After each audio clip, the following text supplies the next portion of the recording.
what he can do and what he can do well. Yeah, you replace 4 out of 5 on the offensive line. You've got mobile quarterbacks. That helps that group, doesn't it? It does, and some running backs that can make guys miss helps as well. But that unit up front, they have to. It's a special unit, and they have to gel together. It's 5 guys playing as one. So we'll use the next 3 weeks to ensure that happens as well. Yeah. Quarterbacks' attitudes have to be pretty good going into fall camp, though. I mean, obviously you've got a new offensive line, but there's a lot of skilled people around those guys who they can distribute the ball to. Absolutely. Last year, they were asking us about Kenny and Kenny Hill and Kenny. Well, our question was, well, we need to play better around Kenny. That's a statement we made. We need to play better at running back, on the offensive line, and at receiver. And so I think we accomplished that, and our goal is to do that as well to make the quarterback's job easier. Talk about Darius for a second. He was on pace last year to go over 1,000 yards. Is he healthy now, and what do you expect out of him this season? Absolutely. He was healthy. He almost played in the bowl game. He tried to get back for that. So he went through the spring with no issues whatsoever.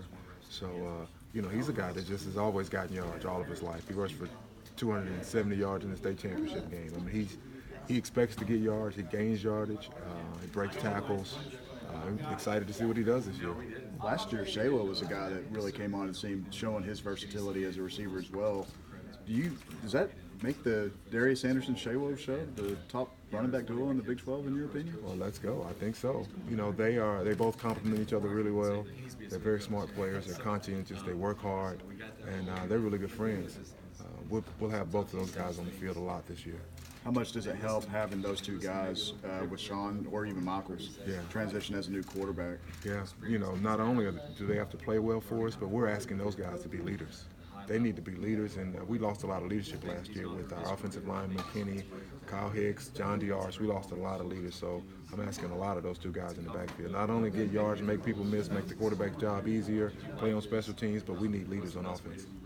How big was it for you guys last year with Jalen's emergent, those last 2 games, Jalen Rager's emergent as a receiver, and how well do you think he would be as a target this year for Sean? Yeah, that's a quarterback's best friend. When you see you got a guy over there that runs a 10, 300 meters, and they're going to play one high, and he's one-on-one with the corner like he was that one play that you saw at the Alamo Bowl.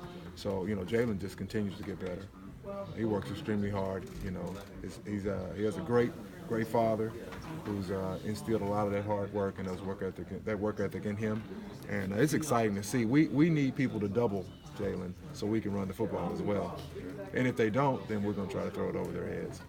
The question every year seems to be the new crop of guys, the new guys that are on campus. Yeah.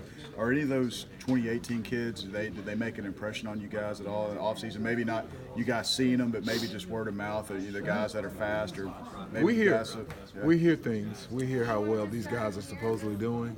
But, even Mike Tyson, he had a profound statement when he said, everyone has a plan until they get hit in the mouth.